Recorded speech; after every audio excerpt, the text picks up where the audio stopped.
unawaan po natin ito para may pakita ko po sa inyo yung perspective. Okay. Everyone has values. Okay. The question is, not do you have values, but what do you value? Ang ibig sabihin ng value ay pinapahalagahan. Something that you treasure. Okay? Kaya ang tanong daw ay, meron ka bang mga bagay na pinapahalagahan? Pero ang dapat na itinang ay, ano ang iyong pinapahalagahan?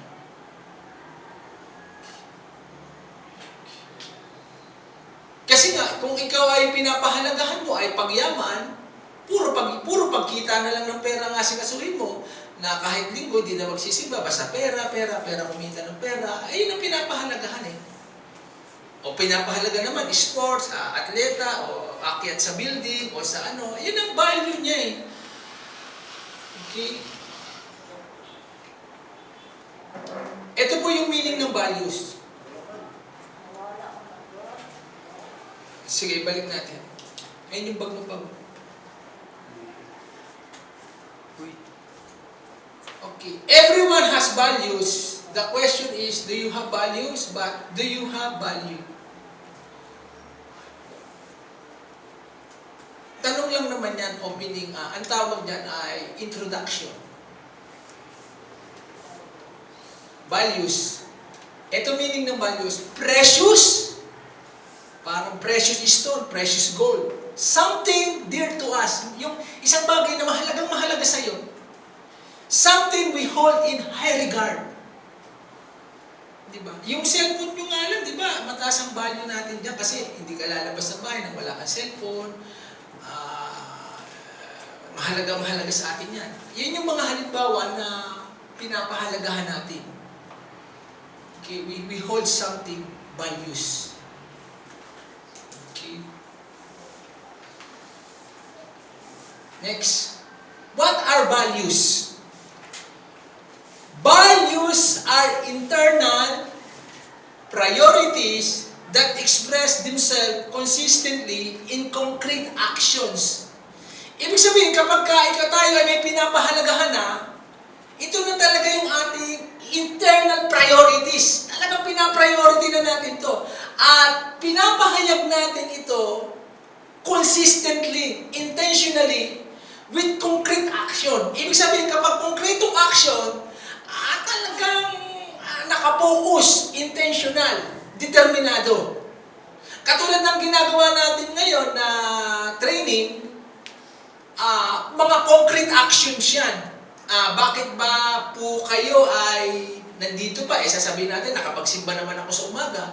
Okay? Kasi nga, gusto po natin lumago pa. Ito yung mga pinapahalagahan natin. Kaya nga, pagpapakita ito na gusto natin mag-impok ng kayamanan sa langit. Okay? Kasi kung saan natin binibigay yung ating oras, yung ating panahon, yun yung ating mga pinapahalagahan. Next. How can you discern values? Paano natin ma-discern sa isang tao kung ano yung pinapahalagahan niya? Not by asking, but by observing where people place their time, energy, and money. Okay. Maobserbahan natin siya na ito yung masyado niyang pinapahalagahan, ay yung value sa kanya, kung saan siya nag-iimbes ng oras. Yung kanyang lakas, yung kanyang pananalapi. Di ba nga ang sabi ng Panginoon, huwag kayong mag-ipon ng kayamanan lang dito sa lupa, kasi nga may magnanakaw, kinakalawang, may tanga, but lay up treasures on heaven. In heaven. Para yung time natin, yung energy natin, yung pera natin, may kabuluhan. Okay? Mahalagang-mahalaga yan, yung time natin. Lalo na yung time. Kasi alam ng Diyos, very precious, napakahalaga sa atin. Kaya nga, kanina nga po ay pinakita ko sa inyo na sa loob ng 24 hours, di ba? Kung may value sa atin yung relasyon natin sa Panginoon, kung minamahal natin ang presence ng Panginoon at relasyon natin sa Kanya, sa loob ng 24 hours, dapat magbibigay tayo ng time to study the Word, yung relasyon natin sa Panginoon, yung paglago natin spiritual, at saka yung pag-aaral ng salita ng Diyos. Kasi nandoon yung values natin eh. Kailangan maipaunawa, ipaintindi. Kaya, iaano nyo po yan. Sa 24 hours, ibabudget natin ang oras. Okay, eto, hindi naman ito masyadong mahalaga. Dito priority, wala namang substance ito. O, dito na ako sa ano. Ito yung mga values na pahalagahan ko. Yung paglago kong spiritual, yung devotion ko, yung prayer life ko, yung pag-aaral ko ng salita ng Diyos.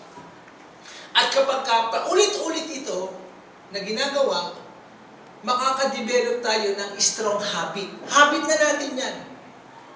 Kapag paulit-ulit natin ginagawa. Kaya makikita naman natin ng iba, yung values nila, kung nasaan, na kung saan nilalagay yung pera nila, yung lakas, yung panahon. Okay? Etong training na to, napakahalaga ito kasi ito ay leadership development, equipping, training, at nagsisimula pa lang kasi tayo, dapat lahat ng miyembro dito naka-align sa vision. Eh kung ngayon titignan natin, parang nasa 40% pa lang, wala pa sa 50%. Kailangan lahat uma-align sa vision na pinapagawa sa atin ng Panginoon. Okay. Kasi kung tatanungin talaga natin, yung linggo para sa Panginoon yan eh. Okay? Na pag ang Panginoon niya ay nalugod sa atin, sinusunod natin yung katuruan niya, may mga bagay na hindi natin pinaghirapan, ibibigay sa atin ng Panginoon. Halimbawa, 10 taon mong pag-aaralan, nakalakihan tayo. Okay? Okay, may 12. Kailangan nating budgetin yung time natin. May 12 core values tayo itong church natin. Number 1, passionate spirituality. Ibig sabihin ng passionate, talagang nandoon yung passion, yung pagmamahal. Yung strong feeling. A, intimacy with God. Ayan na.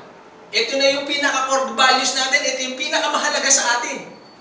Na everyday, gusto kong maranasan yung kalapitan ko sa Diyos. Yung malalim, yung totoo, yung strong relationship ko sa Panginoon. Nasa 24 hours, mag-a-allocate ako ng time sa Panginoon.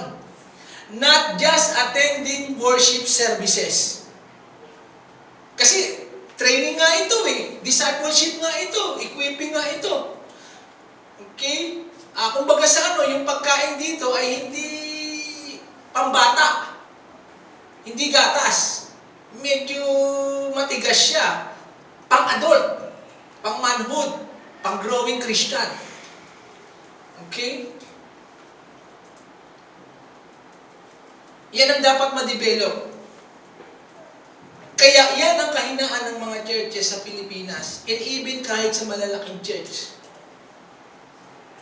Okay? Na ang relasyon nila ay hindi lang dapat maging Sunday worship services. Tapos minsan nagkukulang pa sa loob ng 4 na linggo, kulang pa. May ang trabaho ng pastor ay turuan, ipaliwanag. Kasi sa salita ng Panginoon yan, na ang Kristyanismo ay araw-araw, everyday. Di ba sabi sa Joshua 1:8, everyday, basahin mo ang Bible mo, day and night, day and night. Yung prayer dapat araw-araw din, consistent. Kaya yan yung magiging core values natin. Yan yung papahalagahan natin talaga. Yung number 1, yung intimacy ko sa Panginoon. Mawala na ako ng time sa ibang bagay. Huwag lang yung relasyon ko sa Panginoon. Pansinin nyo ang mga Kristiyanong nangihina, nalalamig, malata, maligamgam, walang apoy, Mga nawala na ang intimacy sa Panginoon. Yung mga nag-backslide, kasi nga hindi na nag-pray, hindi na nagbabasa ng Bible, nakakaligtaan ng pagdalo, naagaw na ng ibang bagay, yung oras nila, yung pagmamahal nila. At pag tayo, hindi malalim ang pagkakilala natin sa Panginoon, madali natin siyang ipagpalit. Okay? Kaya yan ang dapat na palakasin yung spiritual. Kaya nga dito sa atin gagawin natin, may mentoring. Kaya yung libro po na dapat sa isang pamilya, meron kayo at least isa. Pero pag dumadami na tayo at maghahandil na kayo ng kailangan bawat isa sa inyo, isa-isa. Okay? B. Daily spiritual disciples.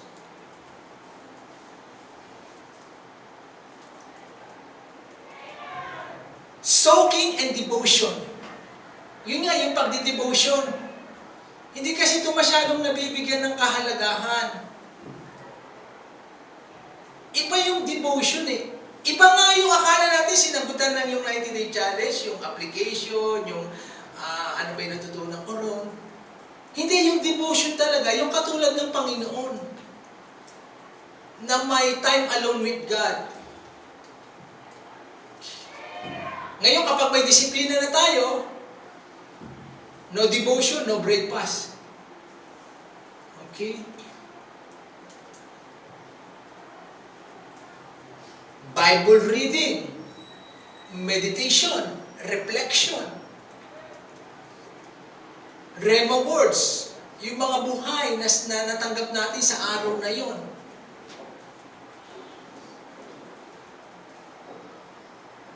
Then prayer, intercession, supplication.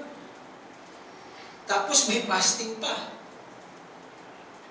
Na tayong mga nag-grow sa pagkakilala sa Panginoon, dapat meron tayo at least once a week na prayer and fasting. Kahit one meal. Sa amin, one meal. Every Saturday. Sili, 2 beses. Biyernes at saka Sabado. Okay?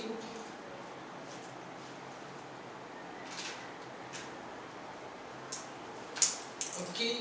Number 2, na ano natin, na core values. Submission to authority. Strength of the network is connection to the leader. Ang kalakasan ng isang samahan, organisasyon o isang church ay pag lahat ay nakakunik sa leader. Kasi kung maipagagawa ang Diyos, it begins with leadership. Halimbawa, kay Noah, malaking project yung arko.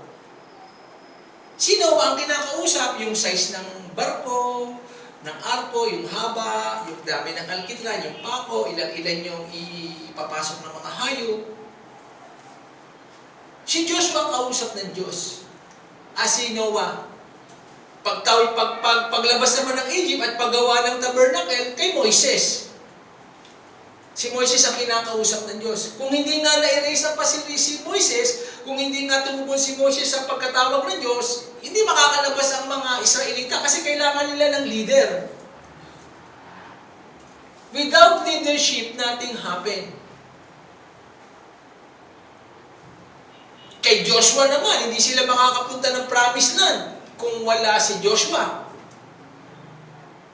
Hindi maitatayo ang walls sa Jerusalem kung wala si Nehemiah. Nakukuha mo ba natin? Kaya ang strength ng isang samahan o network ay may kinalaman sa pag-submit sa leader. Kasi yung leader ang kinakausap ng Diyos. Okay? Letter B, no submission, no spiritual maturity. O halimbawa, katulad ng training na ito, sabi ng Diyos, kailangan kayo mag-discipleship training. Ma-equipping kayo. In-announce ng leader. Pag dumalo tayo dito, pagpapakita, we submit. Kasi ang Diyos ang nag-uutos eh. Oh. Nakukuha po ba natin? Submission. Then ano magiging effect niyan? Nagkakaroon ng changed lives and transformation. Dagdagan natin to, no? Even si Jesus, nagpasubmit kay John the Baptist. Di ba isang araw nagbabaptize si John the Baptist sa Ilog Jordan? Nagtaka siya, maya-maya si Jesus lumapit. Sabi ni Jesus, bautismuhan mo ako. Nag-react si John the Baptist. Sabi niya, hindi ako karapat-dapat. Kasi alam niya ang authority ni Jesus. Alam niya si Jesus ay Savior. Bagamat pinsan niya sa laman, sinabi ni Elizabeth at ni Mary. Pero sabi ni Jesus, may kingdom kasi sa langit na invisible, na hindi nakikita. Doon ako nagpapasubmit. At ikaw dyan, ang authority na maghahanda ng daraanan ko. Di ba si John the Baptist sumisigaw? Behold, the Lamb of God who take away the sins of the world. Ang kordero ng Diyos ang mag-aalis sa sanlibutan, ng kasalanan ng sanlibutan. Inihahanda. Siya yung trompeta, siya yung pornaren, yung sumisigaw sa unahan ni Jesus. Si Jesus naman, sabi ni Jesus, hindi kailangan gawin natin ito. Kasi ikaw yung authority. Kahit na si Jesus ay alam niya, siya yung tagapagligtas, siya yung Savior, siya walang kasalanan, anointed siya, banal siya, yung kapuspusan ng Diyos nasa kanya, kailangan pa rin siyang magpasubmit kay John the Baptist. Pagkilala yon, yung pagsubmit niya sa will of the God the Father. Di ba sabi ni Jesus, kailangan natin gawin ito kasi ito yung kalooban ng Diyos. Kaya kahit siya ay anointed the Messiah, the Emmanuel, God with us, nagpasabit niya kay John the Baptist. Kaya, naunawaan niyo ni John the Baptist, binautismuhan siya. Kaya, ang langit, nagsalita ang Diyos, Ama, sabi, ito yung anak kong lubos kong kinalulugdan, makinig kayo sa Kanya, bumukas ang langit, bumaba ang Espiritu Santo sa anyong kalapate, at napuspos si Jesus. Kaya, yun ang mahalaga pag nagsasubmit sa authority. Kasi yung authority na yon galing sa Diyos. Kaya nga, di ba, kahit sa loob ng tahanan, may authority. Sino yung authority dyan? Yung nanay, yung tatay. Sa government, yung mayor, yung presidente, yung kapitan. Sa eskwelahan, yung principal, yung teacher. Sa bawat ano, may authority. Kasi magiging magulo kung walang authority. Walang kaayusan. In order. Kaya, napakahalaga yung submission to the authority. Halimbawa, ako, nagsasubmit ako kay Pastor Chia. Yung vision ng church. Lahat tayo ay nasa pagitan o nasa gitna. You are under authority at meron ka rin tinuturuan sa ibaba mo. Lahat tayo is under the middle. Okay? Naunawaan na natin yung, submission to the authority. Okay. Number 3. Commitment to time. Medyo yan. Commitment to time.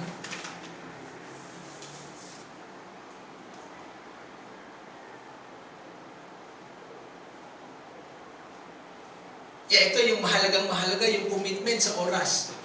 If you love God, you will commit your time to God. Kasi mahirap naman yun na mahal ko ang Panginoon. I love Him.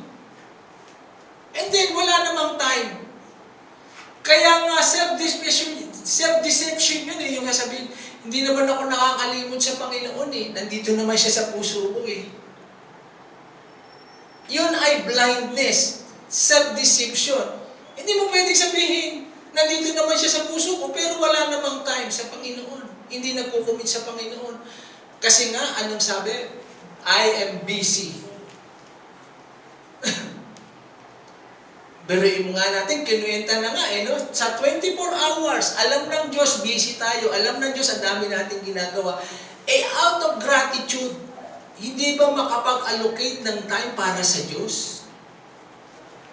Kaya nga sa previous ng mga tinuro sa atin, yung in the beginning, God. Okay? Magkukumit tayo ng time. Sabi nga, God is not looking for your ability, but your availability. Yan, yung available tayong matrain, maturuan, for the strategy, magkukumit tayo ng time. Kasi leadership development. Pag leader ka talaga, mas marami kang isasakripisyo, mas maraming kakain ng oras mo. Pero itong lahat ay para sa kabutihan natin. Ito yung pattern na biblical na binagawa ng Panginoon. Yung ladder of success at saka yung equipping track. Yung may dadaanan tayo.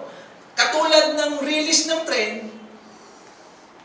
hindi pwedeng may tren, may MRT, walang release. Kailangan may tracking siya. O dito bababa, Pasay, Buendia, hanggang makarating sa dun sa Cubao.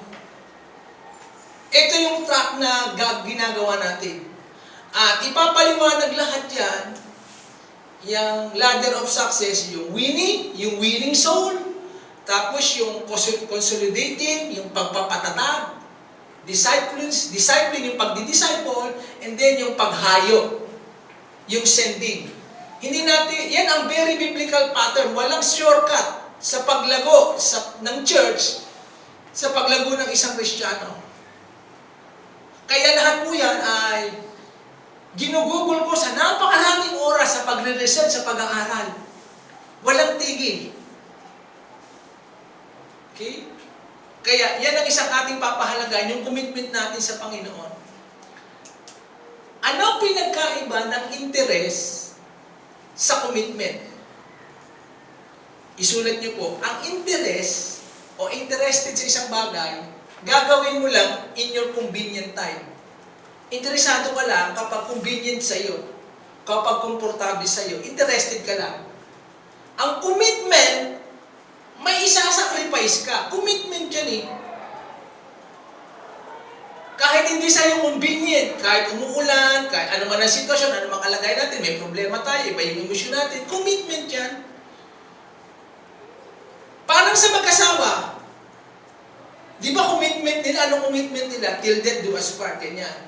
Pwede ba sasabihin ng isang araw hindi na kita mahal? Commitment. Kaya nga, if you love God, you will commit your time to God. In knowing Him, in growing, and in serving. Okay?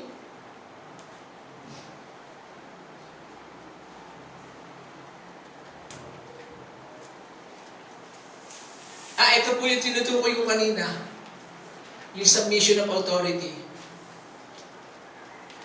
Basahin niyo na lang po yan sa bahay. I-skip na natin yan. Matthew chapter 3, verse 13 to 15. Namagit ko na kanina yan. Basahin niyo na lamang po. Sa submission, under yan sa submission of authority. Number 4.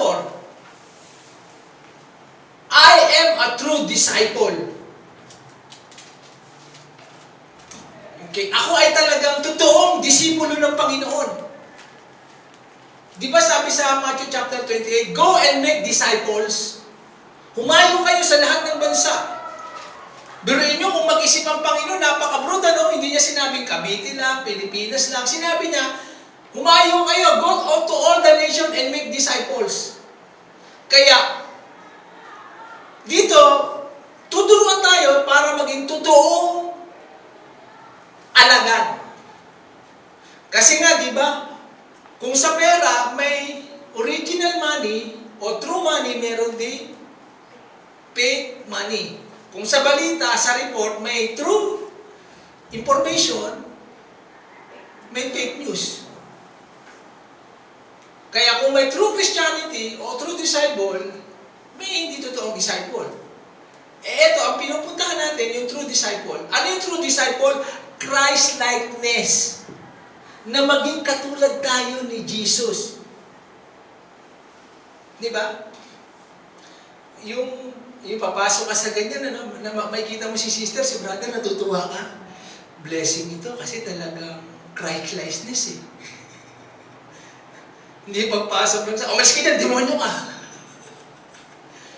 Hindi na Christ-like thing, demonyo na tawag. Di ba sa loob ng bahay, ganyan? Pakisana. Diwan. Di ba sa loob ng bahay? Sa loob ng bahay, ano sabi ng asawa? Ay, dito na demonyo to eh. Pero yung sa loob ng bahay, ibig sabihin, hindi siya Christlessness. Hindi siya blessing. Di ba nakakita na ba kayo ng Kristiyano, makita mo lang siya, lumalakas ka? Nakita mo lang siya, presensya pa lang niya, hindi pa lang siya nagsasalita. Pero ang ganda, ang gaang ng kalooban mo, kasi parang panatag ka sa kanya, may kapayapaan ka sa kanya. Kasi mararamdaman mo, totoo siyang pinananahanan ni Kristo. Christ-likeness niya eh. Ngayon, ano naman yung Christ-likeness? Di ba si Jesus prayerful? O di dapat maging prayerful din tayo? Di ba si Jesus sumusunod sa Diyos Ama? Si Jesus humble. Si Jesus loving. Kahit yung mga kaaway niya. Yun yung Christ-likeness. Okay? Yung maging katulad tayo ni Jesus. And then, ano yung true disciple? Multiplying ministry.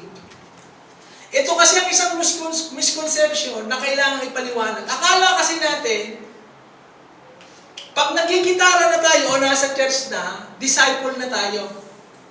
Ay, alagad na ako kasi may ministry na ako sa church eh. Ang tunay na disciple, nagpaparami. Dinoduplicate mo ang iyong sarili. Kasi yung ginagawa rito sa harapan, ministry yan. Hindi discipleship yan. Kasi nga, ang utos ng Diyos eh, go and make disciples. Hindi niya sinabi, sige, umayo kayo sa mundo, puro na lang kayo gitara, puro kayo sayaw, puro kayo kantahan. Pero kailangan natin yan. Pero iba ang discipleship na nanamumunga, iba yung ministry. Ito, ministry development ito, kailangan sa loob ng church. Ang dami nga nating meron ngayon na wala yung early church. Pero bakit mas malago sila, mas matatag sila? Nung early church, wala silang church building. Wala silang mga instrument, walang drum, wala lahat yan, mixer, wala.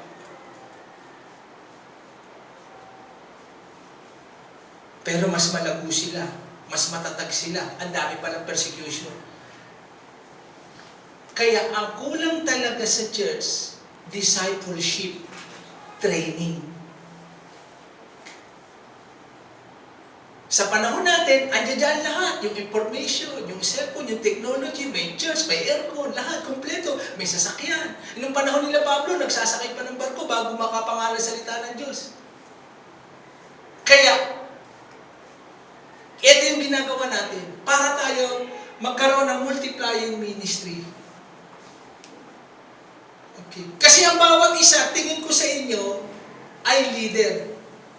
Siguro diyan ka na lang, Joan, sa pintuan. May gusto pumasok pa eh. Yan. Yan, diyan ka muna. Okay?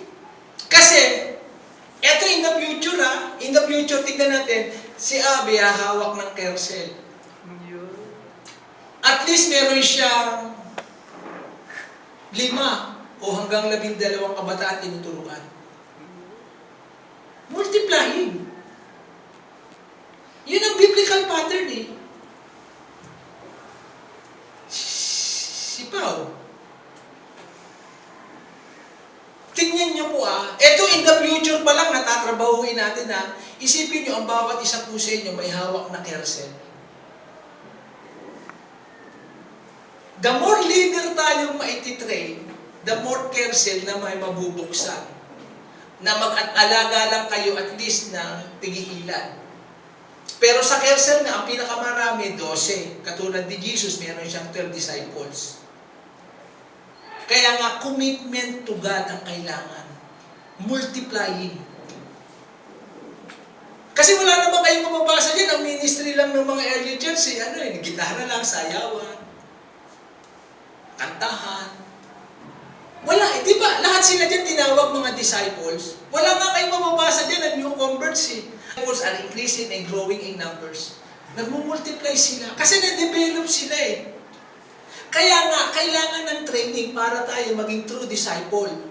Kaya kayo pong nandito ngayon, ang magtitrain dun sa mga hindi pa umati ng training, ipapasa po ninyo. Ngayon, alam lang po ninyo yung, ito pala yung papahalagahan natin.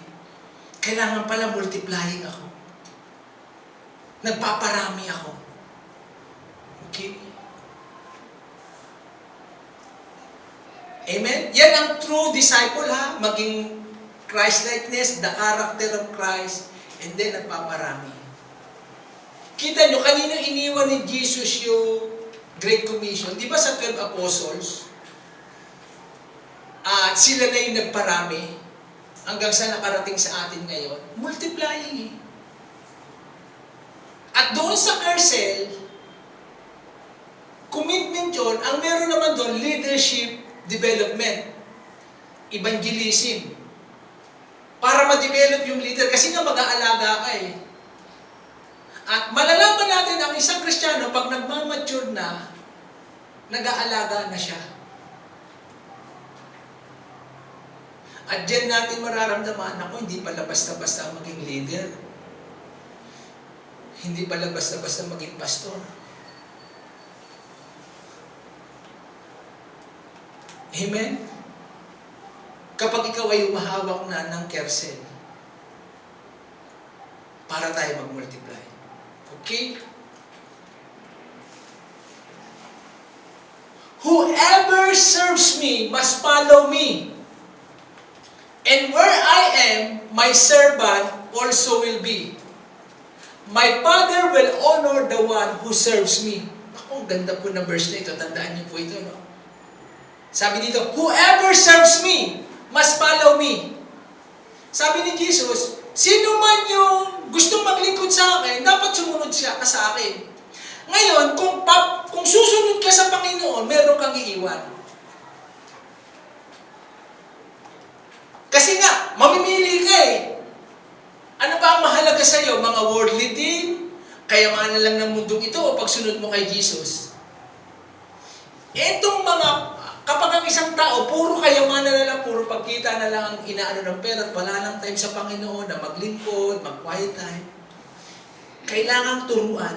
Kasi lahat ng mga bagay ngayon na pinagpupunyagian ng ilang tao, hindi natin madadala sa ikalawang buhay. At sa mga susunod na panahon, hindi na mahalaga yan. Pag namatay tayo, yung pag-aari natin, mapapasa sa iba. Nasaan yung kayamanan natin sa langit?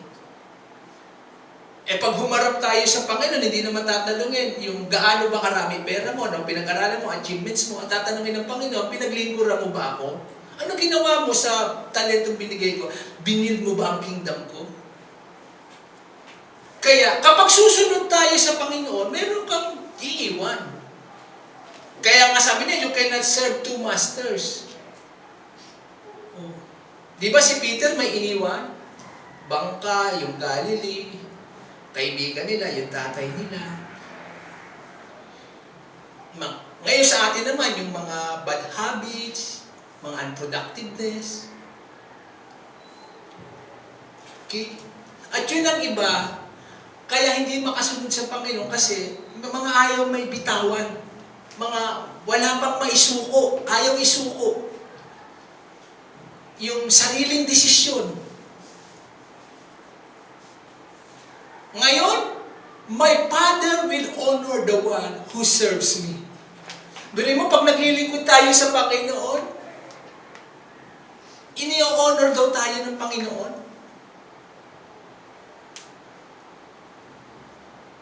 Tayo naman, akala natin ang baba ng tingin natin sa sarili natin.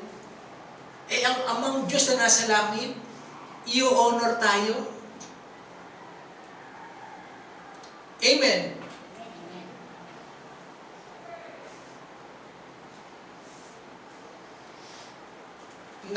Ano na tayo? Tama ba? Ano ba yung kanina? Okay, yung number 5, quote by the vision. Ibig sabihin ng quote, Ano ba? Ihagis mo nga ito sa akin, Abe. Ihagis mo. Mali. Ulit. Ganda mo hagis. Okay. Nakuha. Caught by the vision. Nakuha. Nung nakuha mo, hindi mo na binibitawan. Pinoproteksyonan mo, iniingatan mo, pinaglalaban mo. Na-caught eh. Nakuha ang vision. Kaya, kailangan makuha natin yung vision ng Diyos, yung vision ng church. At pag nakuha natin yung vision, ipaglalaban natin, o proteksyonan natin, hindi mo bibitawan kasi may vision ka eh. Di ba sabi sa Proverbs, if there is no vision, people will perish. At magbibigay lang ang Panginoon ng provision kung may vision ka. Bakit ako nangangahas ang tapang kong magsalita na ang church natin ay magkakaroon ng ban, hindi second hand, brand new. Kay 1.8 million yan, o 2 million, 18-seater. Bakit ganun ako katapang? Walang pagdududa. Kasi nga may vision ako eh. Bakit ka bibigyan ng Panginoon ng pera? Saan mo gagamitin yan? Kung hindi, sa vision. Sa pagliligtas ng kaluluwa, sa paghayo. Kaya lang tayo i-bless ng Panginoon, kaya lang may provision kasi may vision. Diba? Diba si Joseph kaya siya bless? Kasi may vision siya in the future eh. Kaya kailangan may vision tayo. Amen? Ang sabi nga sa akin ng Panginoon, yung church niyo ang liit sa nakikita ko. Isipin nyo kung bawat isa lang sa atin, bawat isa sa atin makapagdala ng kaluluwa. May kasamang katawan. Kulang na tayo eh. Okay? Amen. At syempre, kung maraming na tayo, may per service, second service, may third service. Syempre, hindi ko kakayanin na lahat yun. Sino yung patatayuin dito? Yung mga na-train, dumaan sa proseso. Okay. Kaya napakahalaga na meron kang vision sa hinaharap. Amen? Amen. Nakuha mo ba natin? Kasi ang vision, directional yan. Kapag may vision ka, mag-iingat ka ng oras mo, you will manage your time, pipiliin mo na yung mga babasahin mo, mga taong pupuntahan mo, kakausapin mo, lahat intentional. Kasi nga may vision ka, mahalaga sa iyo oras mo.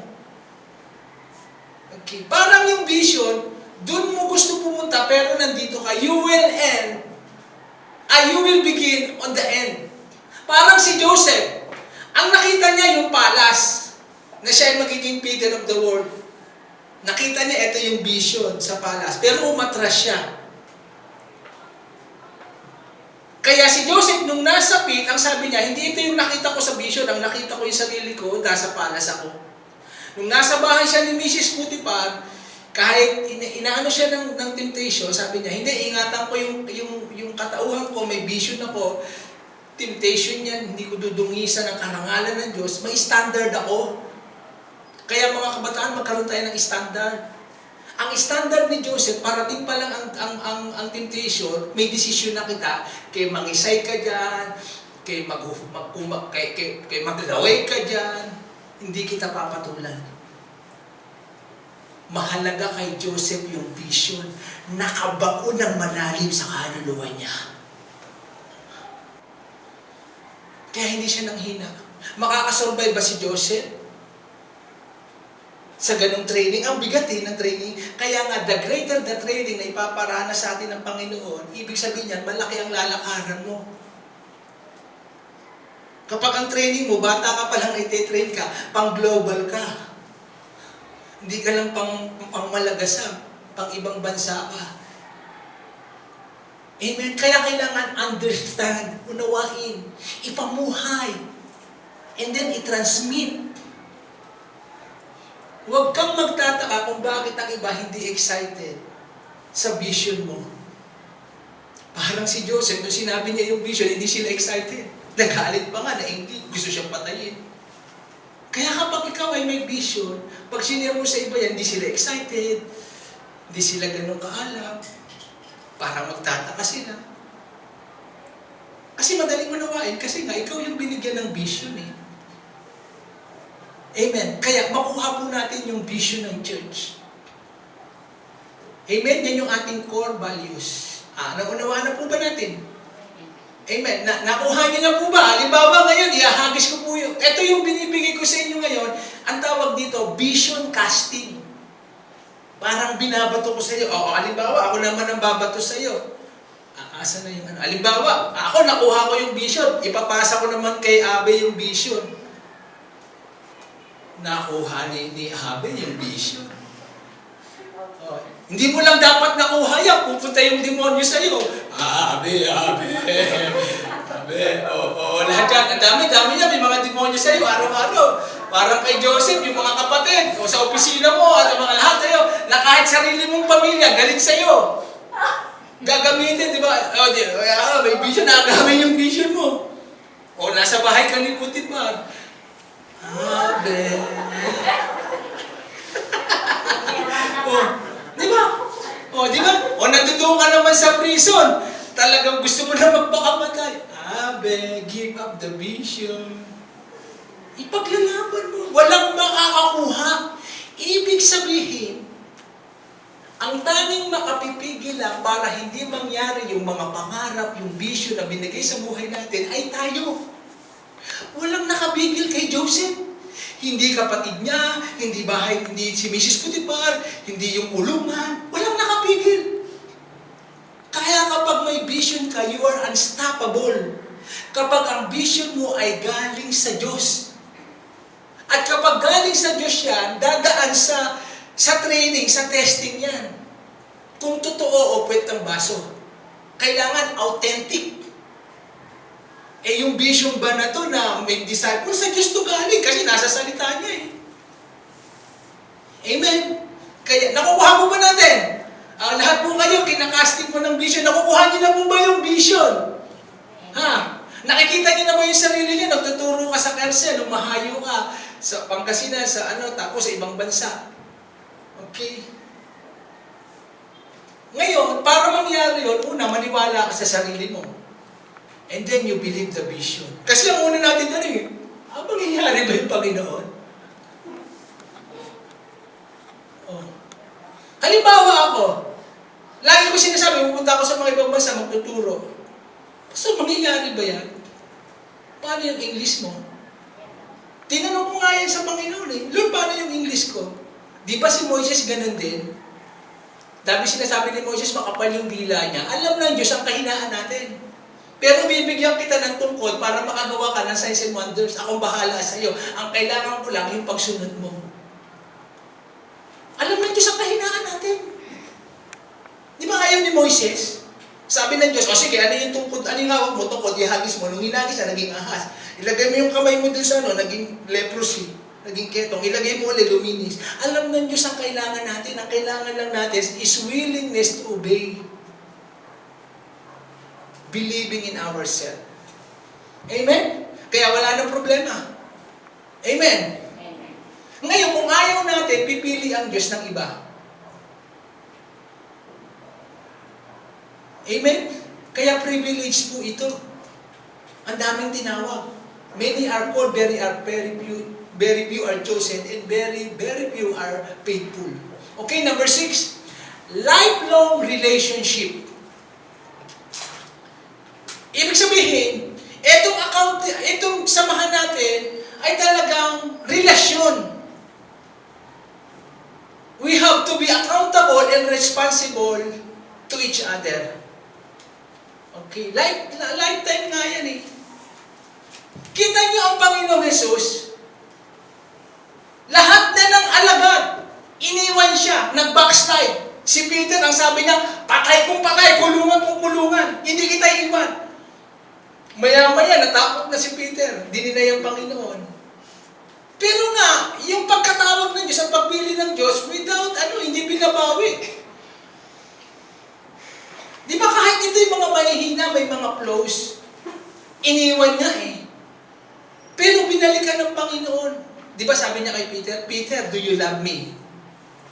Opo. Peter, do you love me? Medyo nalulungkot si Peter. Opo. Ikatlo, Peter, do you love me? Mahal mo ba ako, Peter? Feed my sheep. Feed my sheep. Kaya tayo, kung sasabihin natin, Lord, I love you. Sabi ng Panginoon, feed my sheep. Magturo ka sa kersel. Pakainin mo yung kawang ko. Palakasin mo sila.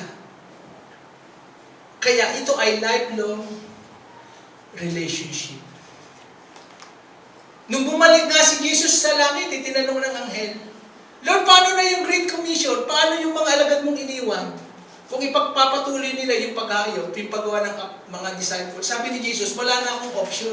Sila na yung tinawag eh. Sila na yung gagawa. Si Judas na nagbigti, na natusok, lumuha yung pinalitan. Amen. Kaya ito ay relationship development. Accountability and responsible. Okay? Ito maganda to. Number 7. Tulungan niyo po ako pakibasa. I love reading and training. Training is my happy hour. Tingnan niyo mga basketball player. Tingnan mo mga basketball player Ang gusto niya, laging nasa court. Sino ba? Kobe Bryant. Michael Jordan. Sino ba yung Stephen Curry? Okay, talaga, gustong-gusto niya, nasa court. I love basketball. Woo! Free throw. Dunk. 3 points. Naka-short, naka-ano. Si Stephen Curry nga raw, lahat umuwi na eh. Siya nagti 3 points pa eh. Grabe yung discipline ang ginagawa. Kaya hindi lalago ang isang Kristiyano. The greatest enemy of Christian is self-discipline. Ilista niyo po yan. The greatest enemy, the greatest destruction of every Christian is self-discipline. Kaya sila naging champion, kaya sila achiever, kahit hindi sila magagaling sa una, pero may self-discipline sila. Kaya nga, training is my happy hour. Gustong-gusto ko na. Kaya kapag ikaw ay discipleship, gustong-gusto ko na, Pastor, kailan ba tayo magti-training? Kailan ba yan? Kasi masaya yan eh. Nag-i-enjoy ka eh. Kasi nga true disciple ka eh. Ako tinitrain ko yung sarili ko. At least kalahating oras every day. The easiest way to speak in English. Expose yourself to other. Practice, and makes it permanent. Kaya pinag-aaralan ko, what is the difference of in, on, and out? Sabi ng teacher I will write in Kukumban. I will write on notebook and I will write at. Yung mga pinagkakaiba. Yung in, parehas naman pabitin na. Ano yung in? Nasa loob. Yung on, nasa labas. Sa surface. Yung at, nasa labas. Halimbawa, yung coffee, yung cup of coffee is in the car. Nasa loob. Yung on, nasa ibabaw. Yung at, nasa tagiliran. Kaya nalalaman ko, what is the difference of in, on, and at? Amen? Kinatyagaan ko siya. Pag may mga bagong words, phenomenal, amazing, synergize. Bago sa akin to I will remember that. Amen? Kaya training is kasi nga may vision ka eh. You are preparing yourself to the next level. Kasi, magbubukas ba ang Panginoon ng opportunity sa iyo kung hindi ka nagtitrain? Oh. Di ba? Kaya pinapangatawanan natin. I love training. Tanungin niyo mga boxer, si Manny Pacquiao, I love training. 3 months, hiwalay kay Jinky, pupunta ko saan, umaga, inahampas dito, lahat, lahat pinabubuhan, lahat, grabe, pero I love training. This is my happy hour. Kasi kung wala kang training, paano pagdating sa boxing, kalaban mo, laki no, hindi ka nag-train, 1 round, bubulagta. Kaya dito dadaan sa training.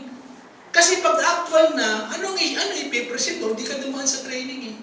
May sundalo ba ipapadala sa Marawi na hindi dumaan sa training? May sundalo ba? May pulis ba na SWAT? SWAT ba yun? Ano? Asa na? Hindi, yung isa, yung SAP 44. Yung SAP, di ba? Mga matitindi yan, very elite. Ang mga Navy. May ipapadala ba yan kung hindi dumaan sa training? Kaya, sa isang Kristiyano, ang true disciple, hindi boring sa kanya ang training. Training is my happy hour kasi matututo na naman ako eh. I will add value to myself. I add new learning, lesson for myself. I love training. This is my, kaya pinasulat ko sa inyo yan ha. Isulat nyo, tandaan nyo. Training is my preparation of my great success. Your training, my training, is my preparation for my great success. Walang atleta, walang politician, walang great achievers na na-achieve nila by accident na hindi dumaan sa training. Kaya yan ang papahalagan, yan ang core values natin. Mahalin natin ang equipping and training. Kaya kapag dumarating na po kayo sa discipleship, para ma-motivate sila makapanood, kumbinsihin natin. Yung sinasabi ni Pastor, training, hindi para sa kanya yan. Para sa iyo yan. Kasi pag harap mo sa Panginoon, anong iaano mo sa Panginoon? Amen? Amen. At saka hindi lang yan. Kapag training kasama, I invest money for books. Books. Nagbabasa ako araw-araw. Kasi kailangan lagi ka rin nakikinig. You have to listen to English and you have to read every day. Quotation. Kaya pag hindi ako nakikinig, lagi ako may hawak na libro sa tindahan namin. Babasa. Amen. Pag dinampot ko yung isa, hindi ko pinakakawalan yan. Halos maano ko yan, isang chapter. I love reading. I love listening. I love my training. I invest money. Saan natin ini-invest? Okay? Di ba dapat yung kaalaman, yung knowledge? Hallelujah. Amen? Amen. Kaya ito, yung ginagawa natin, happy hour ito. Di ba yung mga nagmana cum laude, yung iba naglalakwatsa, sila nag-aaral eh. Nagsusunog ng kilay, pati buhok dinamay. Pero yung iba, pabanjing-banjing, kaya pagdating ng graduation, sila yung may honor. May sinabitan ng medalya. Amen? Amen? Amen? Ito, Ephesians chapter 4, verse 11 to 13. So Christ Himself gave the apostle, the prophets, the evangelists, the pastor, and teachers to equip His people for works of service. Binigay daw yung fivefold. Maganda bang tingnan ang daliri pag kulang ng isa? Yakusa ka niyan, yung naputulan. Di ba fivefold? Apostle, prophets, evangelist, pastor, and teacher. Fivefold ministry. Pangit tignan niya pag kulang ng dalawa. O kahit isa. Kumpleto. Regalo yan ng Diyos. Di ba sabi niya? So that the body of Christ may be built up, mapatatag, until we reach the unity in faith and knowledge of the Son of God and become mature. Para pala mag-mature ang isang Kristiyano, kailangan ng equipping. Pag walang equipping, pag walang training, ang dami sa church immature. Hindi siya alagad, alagain. Sunday attender, upuers, tungungers, churchgoers. Walang ministry sa church. Upuers, tungungers, Sunday goers. Walang ministry. Hindi yun ang ano ng Panginoon. Kailangan to equip for the works of the service para mapatatag hanggang magkaisa tayo and become mature. Kita mo kapag ang isang Kristiyano hindi nagmamature, matampuhin, okay, puro negative, tinitignan, oy, nagkamali yung worship team ha. Dapat ganyan eh. Okay. Lagi nagtitingin ng negative, ng pangit. Akala niya madali lang. Hindi nagmamature. Hindi alagad, alagain. Pakisabi natin, ayoko ng alagain. Gusto ko totoong alagad. Kung si Abi ba naman, sa laki niyan, Abi, subo, tubig. Abi, maliligo ka na. Halika. Di ba? Yan ang problema sa Kristyanismo noon pa. Hindi nagmamature. Kaya ganun kahalaga yung training and equipping. Amen?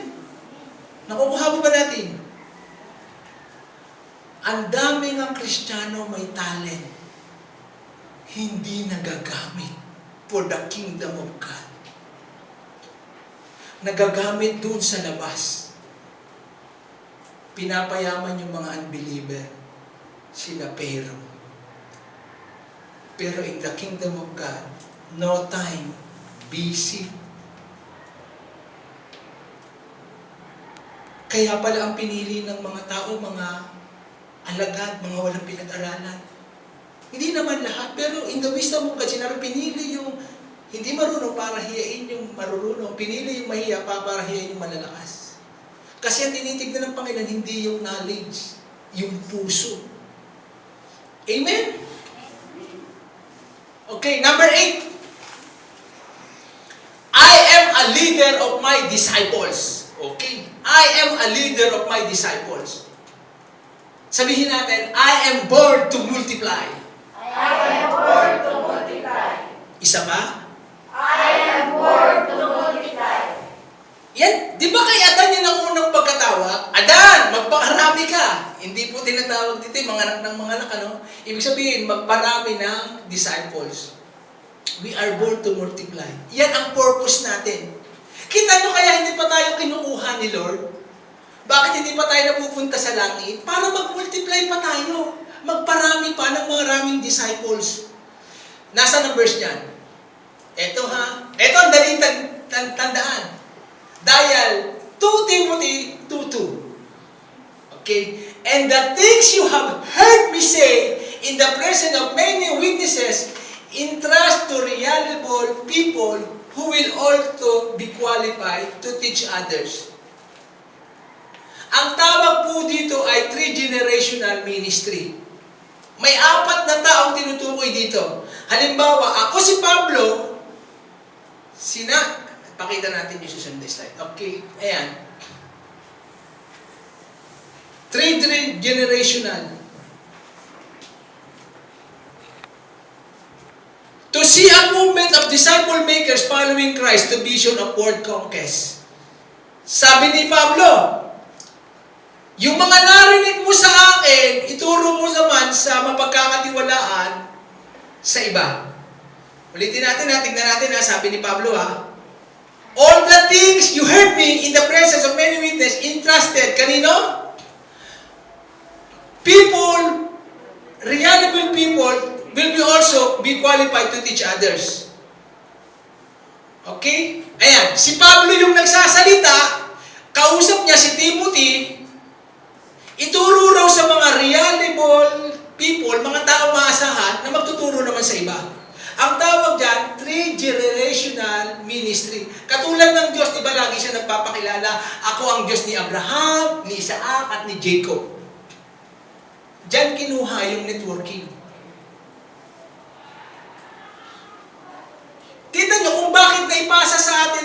God, may nag-share eh. Oh. Kaya magmumultiply tayo. Kaya katulad ng sabi ko, ikaw ay may nagbi-mentor sa'yo at mayroon ka namang mini-mentee.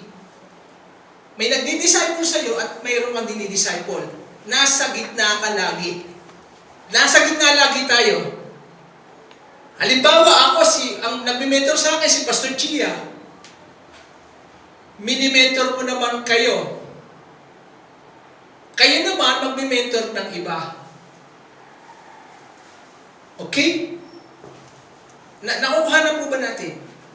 Napakadaling tandaan. 2 Timothy 2:2. Sabihin natin, 2 Timothy 2:2. Ano tawag dyan? 3-generational ministry.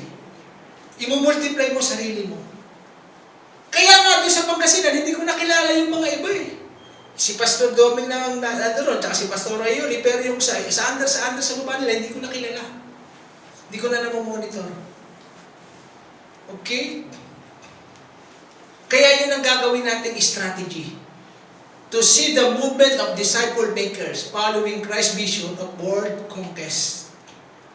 Amen? Isa sa core values natin, mag-raise up ng mga disciples, ng leaders. Okay, number 9. Accomplishing church goal setting. I support, help, and fulfill the goals. Yan. Susuportahan ko, tutulungan ko na ma-achieve ng yung goal ng church. At katulad nga po ng ginagawa ninyo, tinutulungan nyo ang leader, ang pastor. Kaya po kayo nandito ngayon. Nagpapatrain. Susuportahan ko, tutulungan ko. Di ba ang ganda naman ng vision natin? Maging kalugod-lugod sa harapan ng Diyos. Ministry to other people. Amen? May maganda text po ito sa Joshua 1:16-18. Ito yung miniting ni Joshua, yung mga Israelita, nagkaroon sila ng General Assembly. 3 beses na sinabihan ng Diyos si Joshua, sabi niya, be strong and be courageous para ma-possess mo yung land. Di kinausap na ng Diyos yung mga Israelita, nagkaroon sila ng General Assembly. Ito ang tugon ngayon ng mga Israelita. Whatever you have commanded us, we will do. Ano man ang ipag-utos mo, Joshua, gagawin namin. Wherever you send us, we will go. Ang lupit. Ang tindi. Grabing commitment. Di ba? Pero mo, gigil na gigil silang mapulpil yung promise land. Kasi ang tagal nilang naghintay, 40 years. Na nag-wandering, bawat minuto, every 20 minutes may namamatay na Israelita for 40 years. Eh sila Joshua, tsaka yung mga kababayan niya, mga kaidaran niya, mga barkada niya, gigil na makapunta sa promise na. The young generation, mga movers. Sabi nila, ano man ang iutos mo, Joshua? Gagawin namin. Saan mo man kami ipahayo? Pupunta kami. Ay, grabe kung makakita ka ng ganitong leader. Grabe commitment ito. Di ba, sarap pakinggan, pastor, ano yung pagawa mo sa akin? Kersel. Commitment. Saan mo man kami, pastor, ito. Just we fully obeyed Moses. Kung paano namin sinunod si Moses, so we will obey you. Only may the Lord be with you as He has with Moses. Verse 18, napakaganda. Whoever rebel against your word and does not obey whatever you may command them, we will put to death. Grabe, no? Magpakatapang ka lang, Joshua. Yung hindi susunod sa'yo, papatayin namin. Pero yun po yung commitment nila. Yung magre-rebelde sa'yo. And does not obey it, we will put to death. Sabi nila, kami nang bahala, Joshua, yung magre-rebelde sa'yo, papatayin namin. Grabing commitment, Masunod lang yung goal.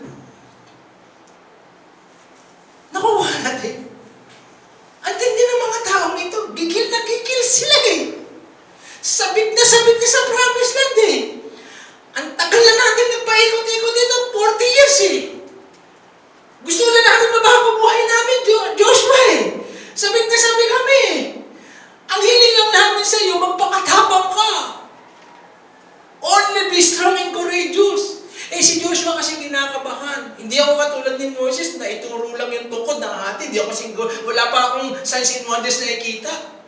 Verse 1 pa lang yan. Di ba napakalaking encouragement sa leader? Pastor, ano sabihin mo, gagawin namin. Pag may naninira sa'yo, pagtatanggol ka namin, kami bahala. Kilala ka namin. Kilala ko pamilya mo. Kilala mo, mahal mo kami. Yung mga nagre-rebelde sa'yo. Nakuha ko ba natin? Amen. Kita niyo yung commitment nila to fulfill the goal, to accomplish. At kapag nga lahat tayo naka-align sa vision na ginawa sa atin ng Panginoon, papunta tayo sa promised land, doon niya ibubuhos yung pagpapala. Na lahat ng digmaan pupuntahan nyo, panalo kayo. Matagumpay kayo. Grabing commitment. Kung ngayon po yan, sasabihin ng Kristiyano, mawiwin itong Pilipinas eh. Meron mo, 120 years na ang Christianity sa Pilipinas. Wala pang 10% ang Kristiyano. Pag sinala mo pa sa imbudo yan, mababawasan pa. Amen. Nakukuha na po ba natin? Amen. Number 8. Aten. Malapit na tayo matapos. I want to see my church grow. Core values. Gusto ko po makita ang church natin lumago. I will pray, I will work, and I will pay. Okay. Ito dapat ang puso natin, ang damdamin natin. Pag tulong-tulungan natin, lalago ang church natin. Okay? Kasi ang vision ko po sa church natin, makapag-church planting. Eh dito lang ako, Lord, na-stack up ako rito, sa Pangasinan, sa Nueva Ecija. Nakalimang church doon. Dito, na-stack up na ako, Panginoon. Bumabagal ako dito. We will pray. Pray hard. Kaya ako, tinataasan ko po yung prayer life ko. Nag-pray na ako sa umaga, mag-pray pa ako sa hapon. Okay na sa akin kung gisingin ako ng Panginoon ng alas 3, alas 4. Kadalasan alas 4 eh. Ayaw ng pakiramdam ko, ayaw ng katawan ko. But I need to pray on your knees. Paghapon, dinadagdagan ko pa. Sinasamahan pa natin ng fasting. Yan ang panlaban natin, yung prayer. Kaya nga doon sa akin tinuro ng Panginoon, i-divide yung prayer. Mga babae, mga ano. Kasi kung ipag-pray ko ba naman kayo, isa-isa eh. Eh kung si Abby na lang, 10 minutes, sa isang ano. Si Abby pa lang yan. Eh yung mga anak ko pa, yung gagawin ko pa. Kaya pala sa Korea, pag mag-pray ang pastor, pinakamababa, 3 hours.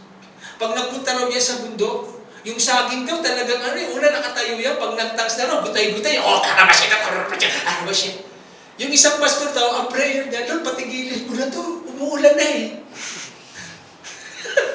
Pumunta sila sa bundok, dalawa sila, nag-pray. Eh yung prayer niya, yung Koreanong pastor daw, talagang yung saging na gano'n, minaharpir, nakatayo eh. Siya tatanggal yung mga tagalawin na harpir. Tapos umuulan na, nakapayo siya, nanginginig, ayaw pa mag-pray.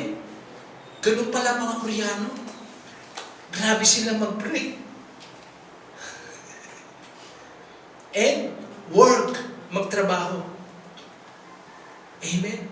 Kaya nga dito, willing kami nili kapag may magbubukas na family altar. I-schedule lang. Pastor, magsisimula kami ng sa unang day ba kami, pa-share kayo sa amin, turuan nyo kami, yanin nyo kami. And then pay. May natutunan ako nung nag-aaral ako dito. Di ba pag nagigibing tayo at saka tithing at saka first fruit, sino nagbibilang? Si Susan at saka si Sir Loida. Si Jesus, ibang klase pag nagbilang. Parang yung babaeng balo. Di ba? Isang sabi niya, yung balo, na lang, yung last na pera. Sabi niya, ang babaeng balong ito, binigay talaga yung lahat. Pero yung mga nauna, ang binigay nila, yung sobra lang nila. Pag si Jesus pala ang nagbilang, ang binibilang niya yung natira pa sa atin. Sabi ni Jesus, hindi naman talaga nagbigay ng buong tithes yan eh. Ganun pepesperoin niyo po ha. Sabi niya, yung babaeng balo, binigay na yung pangkabuhayan. Pero yung mga naunang nagbigay, ang binigay nila yung sobra lang. Ganun pala magbilang ang Diyos. Ang binibilang ng Diyos, hindi yung inulog natin dito kung ano yung natira sa atin. Di ba? Kaya sabi, ay, di talaga nagbigay ng tithes yan. Di ba alam ng Diyos yung buhok natin? Ganun pala magbilang ang Diyos. Kung talagang nagbibigay tayo. Amen? At the only way na ma-bless tayo talaga, yung pera ay magamit sa kaligtasan ng kaluluwa. Ayaw ng Diyos ng may utang dyan. Ano bang pera, basta ginamit yan sa gawain ng Diyos para sa pagliligtas ng kaluluwa, ayaw ng Diyos ng may utang. Ibabalik yan ng Diyos 100 folds. Tingnan niyo kung paano nga tayo maligtas. Ang pinambayad niya, the only begotten Son, maligtas lang. Amen. Nakukuha po ba natin? Kaya, to see our church grow, we will pray.